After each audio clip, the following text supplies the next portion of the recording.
Hello and welcome to another Metaphysical Monday. Today I'm going to share with you my 7 top ways of connecting with your spirit guides. So, if you're new to my channel, my name is Melissa. This is Uncensored Intuition, where we have Metaphysical Monday, where we pick a topic to talk about in the metaphysical realm. And then I do tarot readings throughout the month, as well as witchy subscription unboxing videos. So if that sounds like your thing, stick around, check out the channel, do your thing, and we'd love to have you subscribe. So let's talk about my top 7 ways to connect to your spirit guides. This does come as a suggestion from the video that I posted asking for, hey, I'm bringing back Metaphysical Monday. What do you guys want to see? And one of the suggestions was how to connect to your spirit guides. So there are many, many ways. These are just the first ones that came to mind and ones that I have used myself.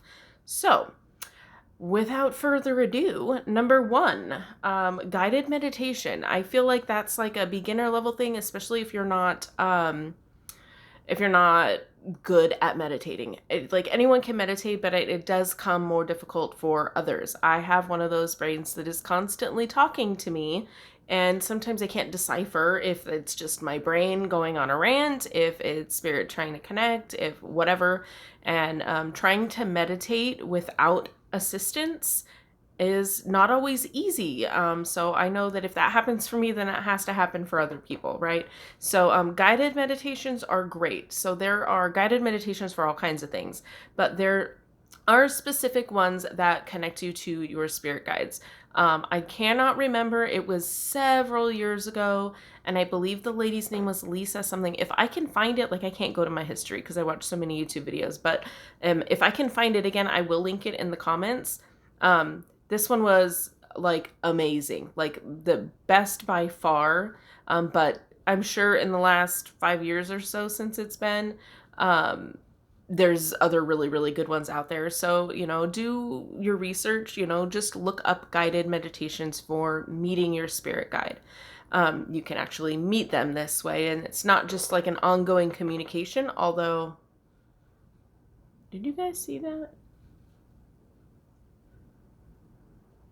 It might just be a moth. There's lots of moths. Anyway, and now I lost track. I'm distracted. So back to guided meditations. So I'm sure there are a lot of really, really good ones out there. But the one that I found really, really amazing may not work for you. So pick a few that look good when you're doing your search.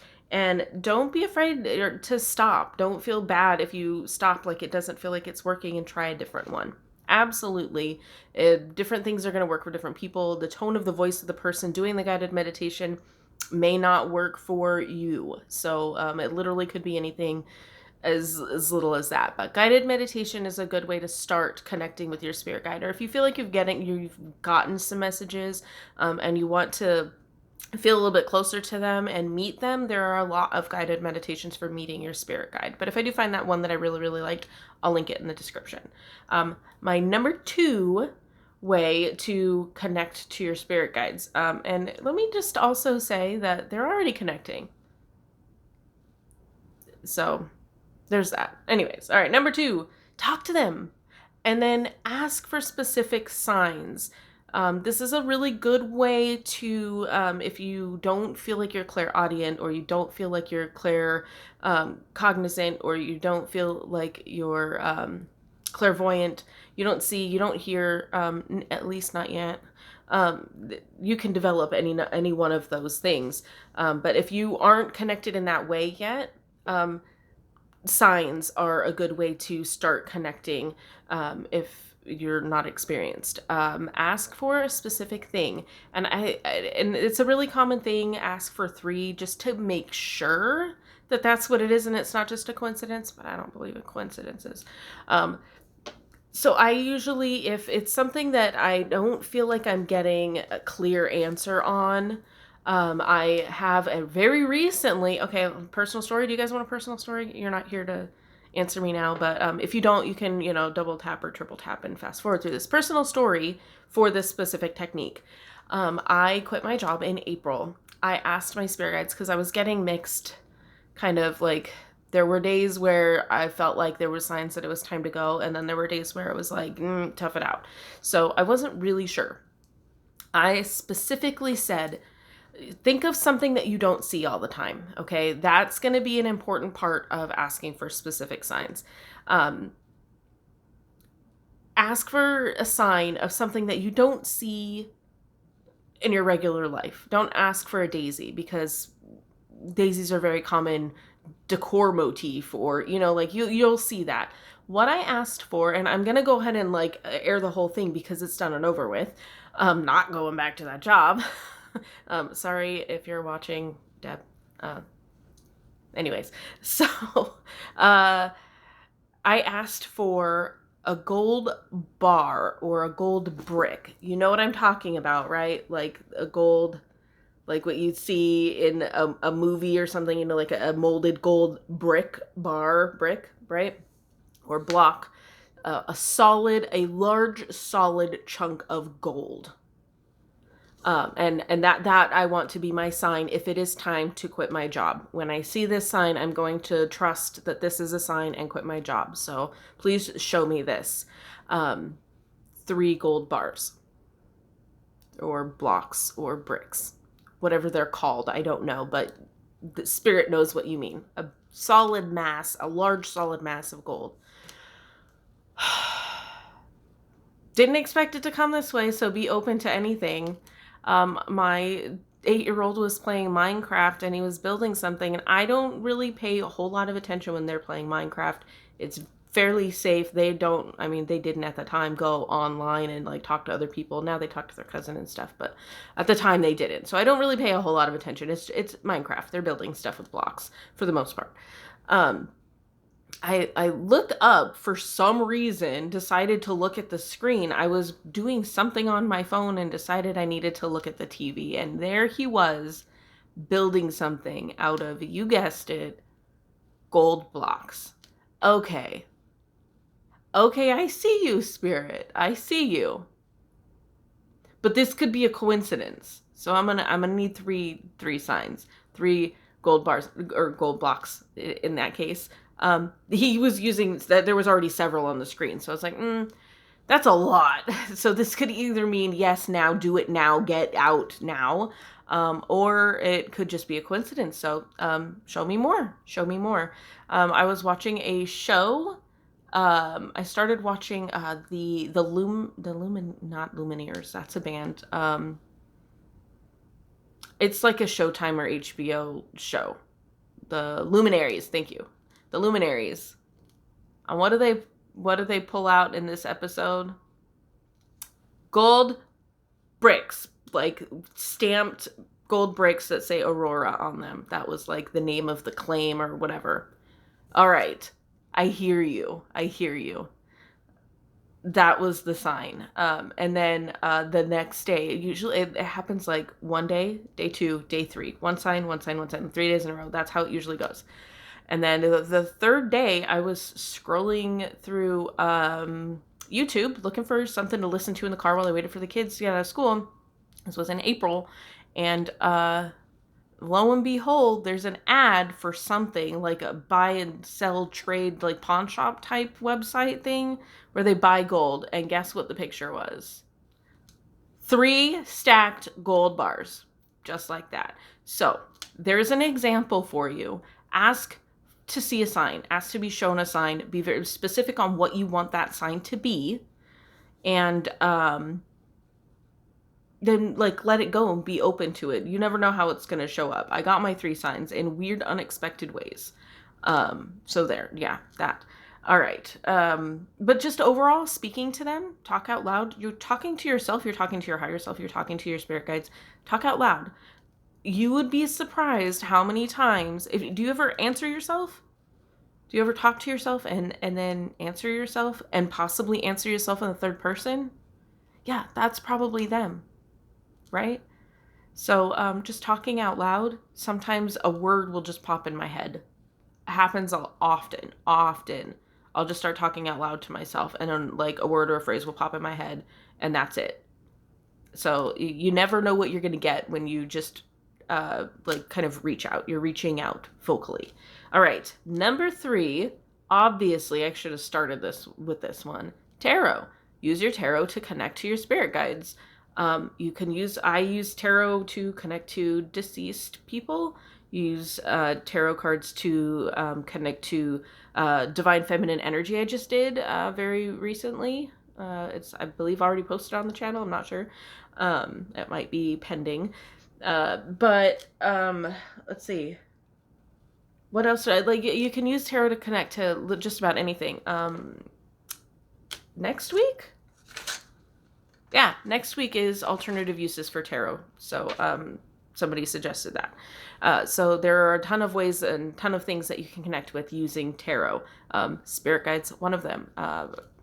It's a very obvious answer, but you know, sometimes obvious things are overlooked because they're so obvious. Tarot. Shuffling your cards. Okay, spirit guides, I want to hear from you. I have a question. Works best when you have a specific question. Talking to them in general. Not necessarily specific question. You could just start talking, and then you, like, when you just continue talking and you didn't plan to say anything like that, that's kind of them too. Asking for specific signs for specific things, that is again a specific thing. Guided meditation, not so specific, very general. There's different ways of using guided meditation to either meet your guide, connect with your guide, learn your guide's name. Like, there's a whole bunch of different things, so that doesn't have to be as specific. Number 4 on my list is pendulum or divining rods. So we have tools. So like that, along with the tarot, there's tools. These are divining rods. These were bought off of Amazon, my Amazon wish list. They're copper. Okay. This is not how you hold them, because you hold them with your arms straight. I could do a whole video if you want. You hold them with your arms, your elbows buckled, I guess, elbows locked. There you go. And shoulder width apart, and you watch now. So it's gonna do some stuff, but it's not really, I'm not really like trying. For me, and I think everyone else, if they're apart, it's a no, and if they come together, it's a yes. So these can be used for yes or no. Also, obviously, their historical purpose is for finding water. Still can be used that way. For locating items, they can be used as well. So they can be used for other things, but getting yes or no answers from your spirit guides is one way to begin using them. The other one is pendulums. Okay, so you can do a simple, I have a video, it's a really old one, so I may need to update it because, we learn as we go. But you kind of hold it without holding it. I have it draped over my finger, and then I'm holding onto it like where the bead is on the other side. I don't know if you can see that. So that it's not like pinched like this. You don't want to do that. You do want to rest your elbow. I'm not, because I'm showing you. You can use your hand underneath it to kind of connect the energy. There's different ways to use a pendulum, but then you just ask it to show you a yes. This is how I do it. Show me a yes. So that's going in a back and forth motion. Now I'm moving, so it's moving all over the place. And show me a no. It's making a circle, a clockwise circle. Show me maybe.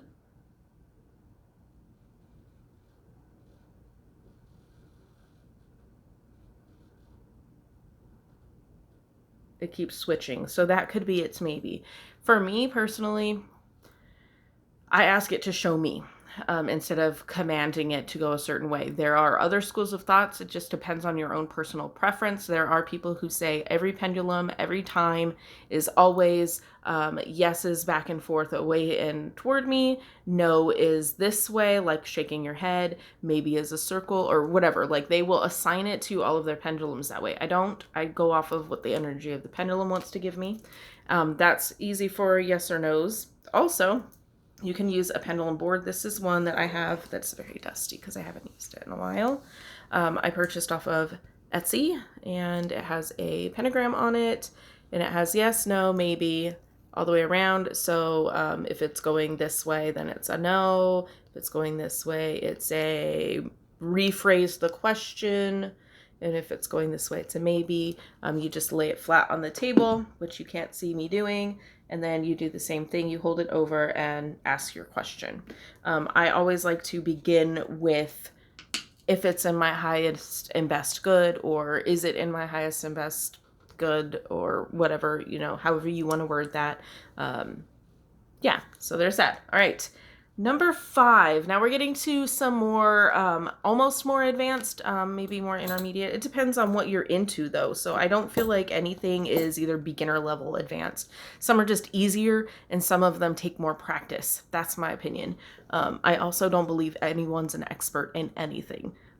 So there's that. Automatic writing. So you can do some research. Any one of these topics, if you want like really detailed stuff and you want to hear my opinion on it, you can ask me in the comments and I can go into more detail, or I can do a whole nother video if it requires a lot of detail. But automatic writing is you kind of get into a calm or meditative state, and where you kind of are, where you're starting to feel connected. You want to be grounded as well. So you could do a grounding exercise beforehand.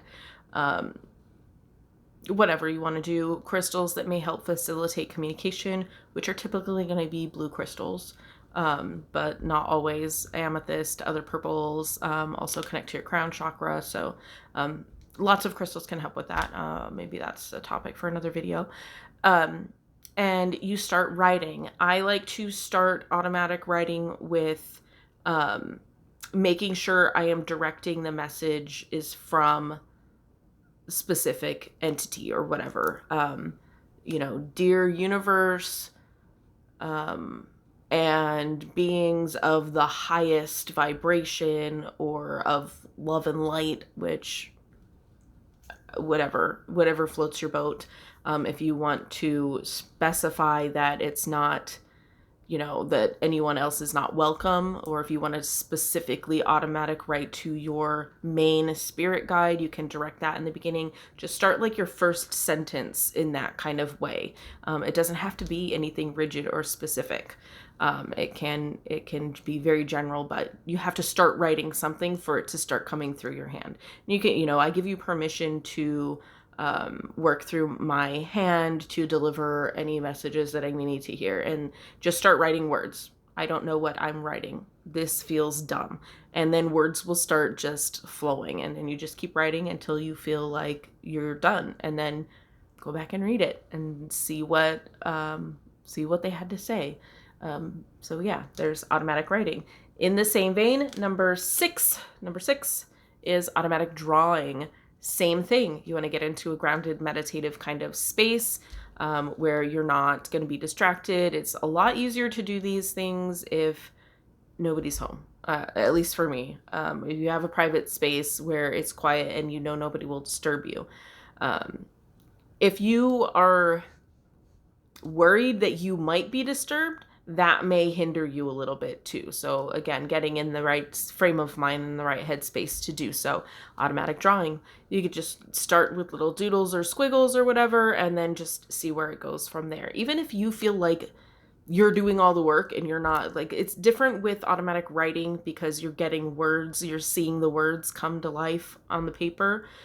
Drawing is a little bit different because the images may not make sense, or they may make too much sense, so you think you're just doing it. And then you just do it until you feel like stopping, and then you can kind of look at it and, like pull out some shapes. You can go back and circle specific shapes that come up. If you see things that look like letters, you can highlight them, go back with colored markers or something, or colored pencils, and color certain things in, and then look at it again and see if there's certain colors are drawing out certain images that kind of go together. There's a lot of different ways that can go. So there's that. And last but not least, number 7 is dream work. This one kind of sometimes happens on its own. If you've ever been visited by somebody who is passed in a dream, it is pretty likely that was them trying to connect with you. So there's that. You can also get messages. Now, I do want to go, this is a little bit self-promotion-y, but I don't feel like that's a bad thing. This started my whole journey with creating journals. I have a journal shop on Amazon. I design guided journals and stuff like that. And I believe, oh my gosh, I'm probably going to knock a bunch of stuff over. Let's move that. Hold on, I'm going to pause it real quick because I'm going to move stuff. Okay, this one. So in a Facebook group, in a spiritual Facebook group, somebody said, like, I used to have prophetic dreams. I used to dream and things would come true, but it stopped. Like, I blocked it off. How do I get it back? And I had described to her a way to journal. And that kind of got me thinking, well, how could I make this? Because I feel like this would be helpful to people. So I started doing research and I discovered like this whole, like, you can create this stuff and self-publish through Amazon, and it doesn't cost anything to do it. And I really enjoy doing it. But this is the first one that I ever published. And it's called Dreaming with Intention. And it's literally a guided journal where you journal before you go to bed, and you say, you set your dream intention and write. So I'm just going to read what it says. As I prepare to enter the dream world, I give my guides permission to show me, and then you write it. You write your intention. And then in the morning, it has a prompted page on the other side that, what was the location like, what people were in it, what symbols did you see, what actions were going on, how did you feel, and then kind of putting it together, what do you think the message was from your guides? So that's what it is. It's just a bunch of those pages. So if you're interested in that, journal shop through my link and through my link tree. But it's a good way to connect to your guides. That's when you're dreaming, when you're sleeping and you're dreaming, you are very much in a more susceptible mode. You're going more subconscious, like your conscious mind is kind of, that's what's sleeping, but your subconscious is still active, and that's what's causing the dreams. But asking them specific things to show you. And it does take some time. It is called dream work. You do have to work at it. It's maybe not the first time you're going to get the clearest message, but you might get something. So if you don't remember your dreams, or you don't feel like you're dreaming, that could help with that too. Just a dream journal in general. It doesn't have to be the one that I made, but if that's something you're interested, that's why I made it. That is the last one on my list, but that does not mean that there aren't other ways. There are tons of other ways. So if you have a way that I didn't mention that you like to connect to your guides, drop it in the comments for other people. Trying to create a community here. So yeah, if you have information that I might have missed, this is just kind of my top 7 list. So yeah, feel free to add to the list in the comments below. If this is something that you are interested in, don't forget to subscribe and ring the bell so you get notifications every Monday. And then throughout the month, I also do tarot readings. And at the end of the month, we do our witchy unboxing from Tamed Wild. I'm looking at other boxes to add to that too. So that's what I have for how to connect to your spirit guides. I hope this was helpful. And always remember that the magic that you seek is inside you. Thank you for watching, and have a blessed day.